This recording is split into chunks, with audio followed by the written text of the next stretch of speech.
Hello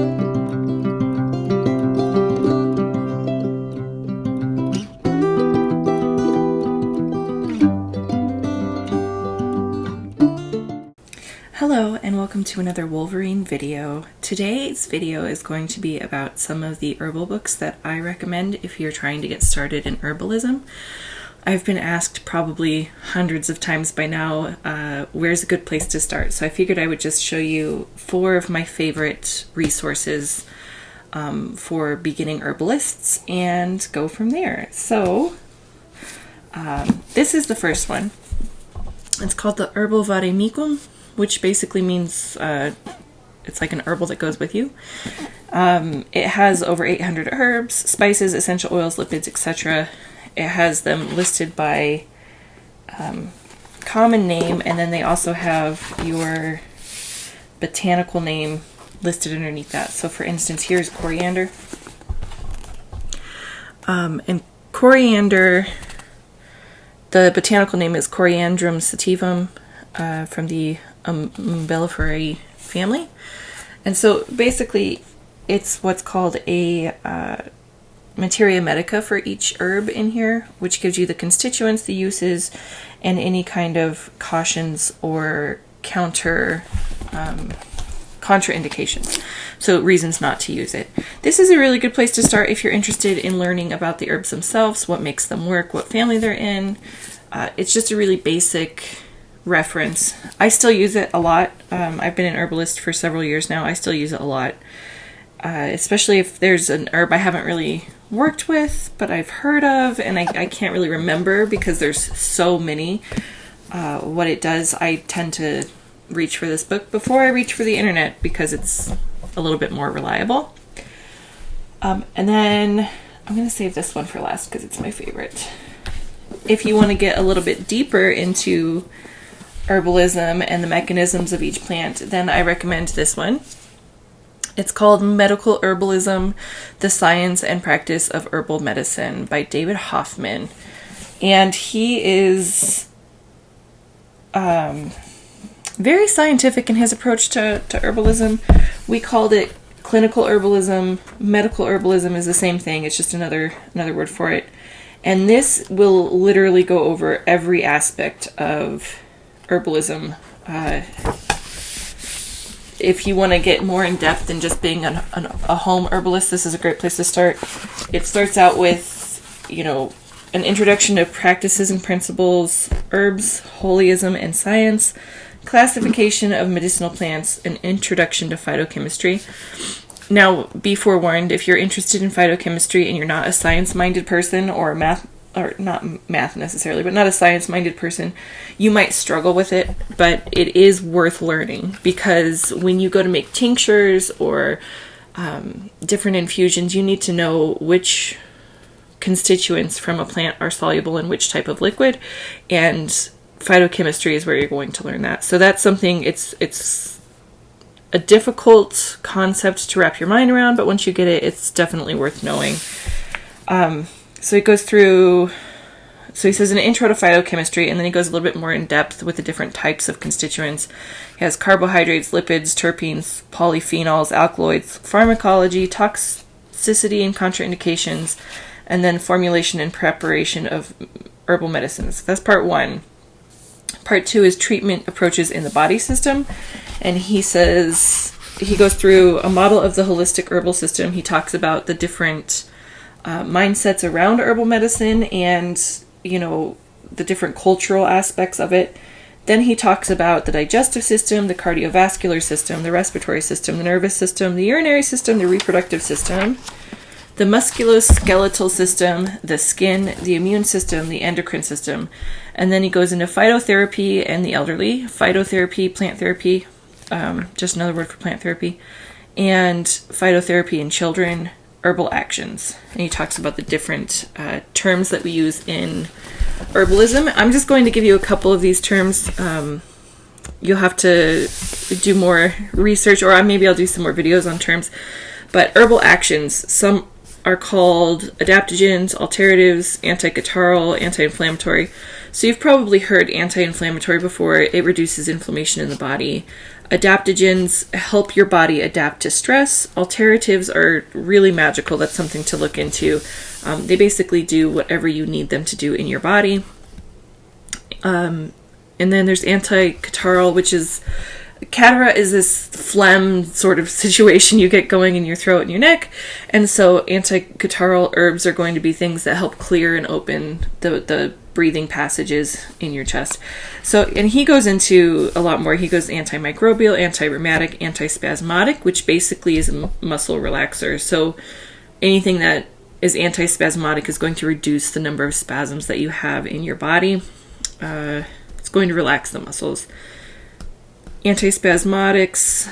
Then he has stringent, bitter, cardiac remedies, carminative, cholagogue, demulcent. I always have trouble with that word.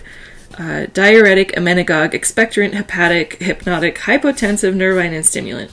So these are all terms that we use in herbalism to describe the actions of a plant in the body. So for instance, demulcent, I always have trouble with that word. It has to do with sort of lubricating the inside of your digestive tract. It creates like a thin layer of almost slime. Aloe Vera is a very good example of a demulcent herb, or mallow root, because if you soak it in cold water, you get this mucilage, which is like the slime that is great for a sore throat. It's great for ulcers. It's great for constipation. And then if it has the same qualities, but you're using it on the outside of the body for the skin, then it's called emollient, which you might have heard that from like lotions or different skin preparations that you've done. And then at the very last section in this book is Materia Medica, which is the same thing that's in here, but his approach is a little bit more in depth, and he doesn't do quite as many herbs. So he does some of the more common herbs that you might find, and there are some really handy reference tables in this book. So these two work great together. This is a really good place to start. This is a really good place to deepen your knowledge. And then once you have an understanding of the medicine of each herb that you'll be making, you might find yourself wanting to go out and harvest your own plants instead of paying for them, which, let me caution you, as a professional herbalist, even I mess up plant identification sometimes. It does happen. I'm an herbalist, not a botanist. So I only harvest in the wild the plants that I can positively identify with 100% certainty so that I don't accidentally kill somebody or myself. So a good reference is this book. This is more geared towards, I think it's based in like Wyoming. It's more geared towards the Midwest.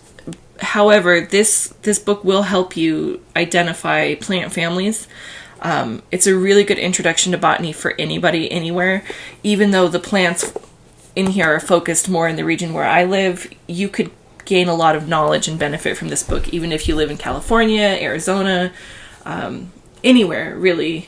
This is a great little reference. So it's called Botany in a Day, The Patterns Method of Plant Identification by Thomas Eipel, or Elpel. Eipel? I don't know. This guy is a genius. He understands a little bit about how the brain works and how to sort of drive in that knowledge so that you can memorize things. And then he talks about the patterns method. So what he means by that, let me find the page I'm looking for. Probably should have bookmarked this before starting the video. What he's talking about with patterns is that each plant family has specific characteristics that are true of almost every plant within that family.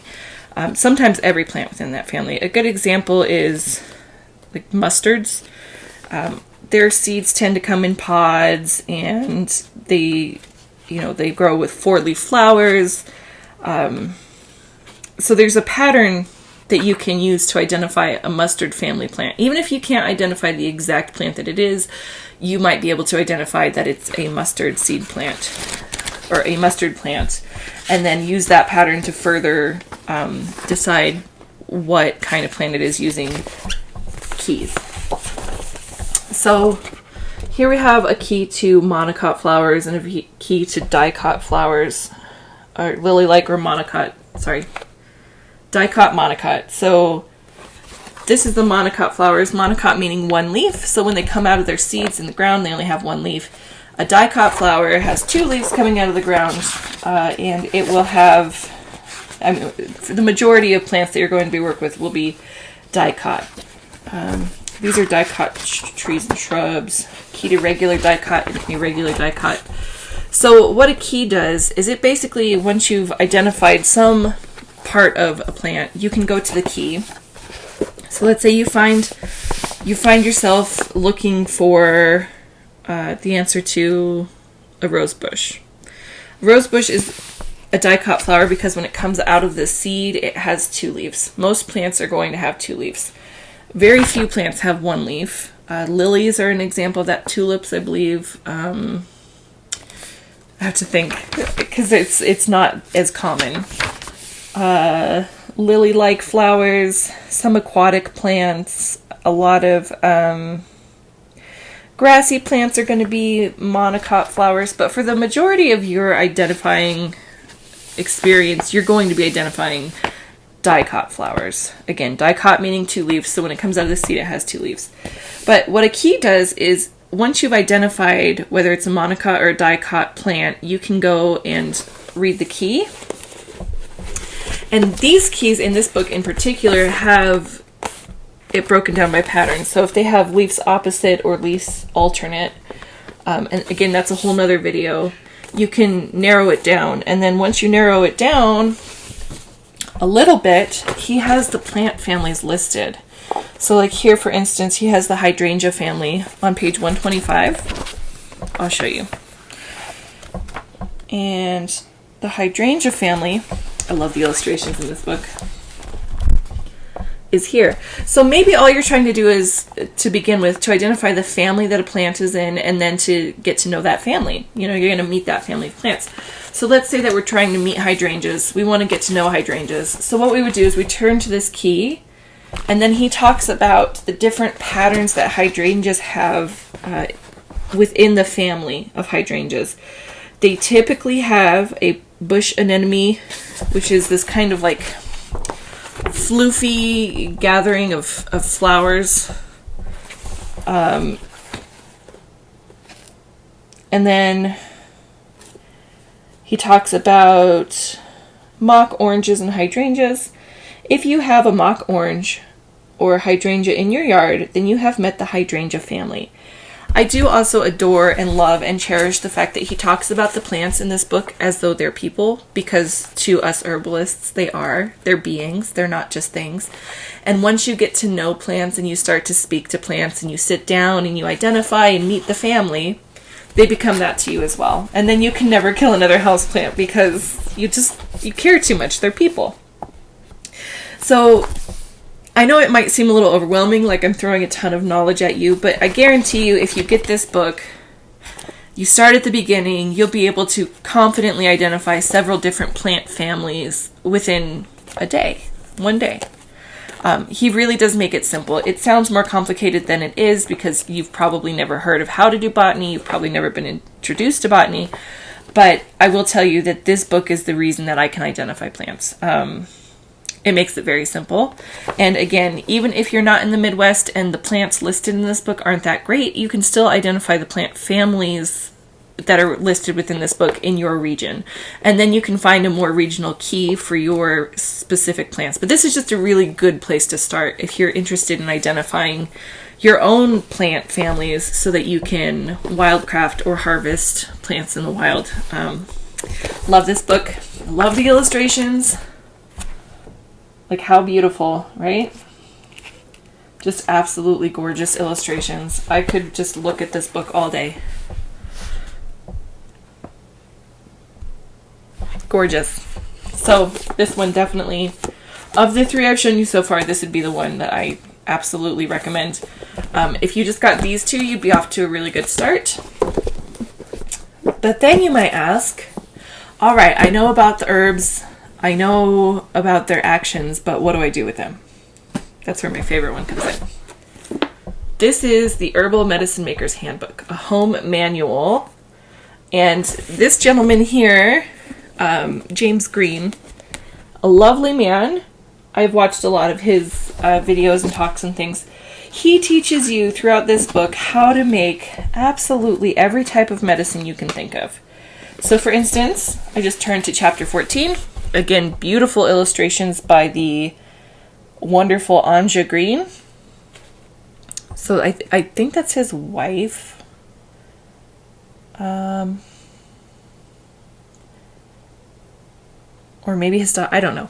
Somebody related to him did these illustrations. And he talks about like doing wine infusions. Yes, wine can be medicine, ladies and gentlemen. Vinegar infusions. He talks about oil infusions. He talks about salves, suppositories. He talks about herb jellos, teas, lotions. I mean, if you can think about it, it's in here. He talks about what equipment to have. He talks about gardening and harvesting, drying, garbling, and storing herbs. There is very little missing from this book. You will get to know your herbal actions in this book. This one, if you are going to be a home herbalist and you aren't really interested in necessarily identifying plants or the constituents of plants, you just want to know how to make medicine for yourself and your family, this is the only book you need. This book right here will give you recipes for different remedies. It will give you instructions on how to do all the things, how to make syrups, how to make salves, how to make teas, oxymels, electuaries. I mean, there's so many different preparations in this book that if you want to be a home herbalist, again, you're not pursuing this as a career, you're not doing this for people outside your house, you just want to kind of have a good base of knowledge, this book. And really anything written by this man. He's a genius. There are some people in the herbal community who are really full of themselves and think they know everything. And he's one of the people in the herbal community where he just loves what he's doing. And he knows there's always more to learn. So he's a very humble man, very sweet man. And I highly recommend this book. I couldn't recommend it more. This one is the one to get if you want to be a home herbalist. If you want to be a home herbalist and you want to harvest your plants yourself, these two together. If you want to be a little bit more of an in-depth herbalist, maybe you want to make medicine for your friends, these three. And then if you want to get really serious about herbalism, this is a heavy-duty textbook. It's thick. There's a lot of knowledge in here too. So these are all if you were just going to get 4 books to be an herbalist, these would be the 4. I do have more books that I would recommend for like aromatherapy and stuff, and I decided I'm going to do a different video for aromatherapy because although they're both herbal medicine, they're so vastly different, and a lot of herbalists aren't trained in aromatherapy, and a lot of aromatherapists aren't trained in herbalism. I'm one of the few who has trained in both, and so I can kind of compartmentalize and then bridge the gap for you. So these are the books I would recommend if you wanted to start herbalism today. Like, where do you start? I would say start here. First book. And then maybe this one. And then maybe this one. And then maybe this one. But, it's up to you. Any of these books, all of these books working together, it's really all you need for a knowledge base to be an herbalist. I would recommend working with an herbalist, taking courses. I'm planning on recording and making courses here soon, and doing like an online program. But I would recommend working under the guidance of a trained herbalist because even though these books are wonderful resources, you cannot replace the knowledge of somebody who is living and breathing and speaking to you. And you don't want to make some of the same mistakes that we did when we started out as herbalists, because I know for myself, the very first mistake that I made as far as herbs go is I made arnica tea. And if you don't know, arnica is highly toxic, and I made myself very sick. So I would love to prevent you from making similar mistakes when you start out on your herbalism journey. So feel free to reach out to me. I will put my email in the description box below. If you have any questions, or you want to know more about why I love these books, or you want to know what my favorite thing about being an herbalist is, just shoot me a message. I'm always happy to answer questions. And then keep a lookout because I am planning on writing a complete herbalism and aromatherapy course with a focus on spiritual medicine. And then I'm also going to be making videos, instructional videos about not just tutorials on how to make medicine, but talking about the herbs and their constituents. I plan on doing courses on phytochemistry and botany. I plan on doing courses for everything. So keep an eye out for that. When I am ready, I will start launching it in parts, and then I will need people to test it for me before I start really like pushing it as my business plan, because I want to have it perfect before I, start selling it. So again, if you're interested in being just an at-home herbalist, you just want more basic knowledge, this book, good one. The Herbal Medicine Maker's Handbook, a home manual. And I mean, you won't get sick of this guy. He's so sweet and funny. And he talks about how, in particular, I remember one of the lotion recipes that he has.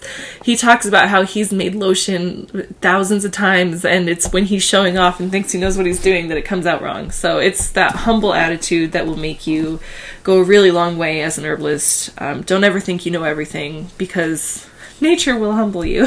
But yeah, that's it for today. So don't forget to wash your hands, wear your masks, be kind to yourselves and each other, drink water, and remember that you are all precious, sacred, beautiful beings, and I'm so happy that you're here. I'll see you guys next time.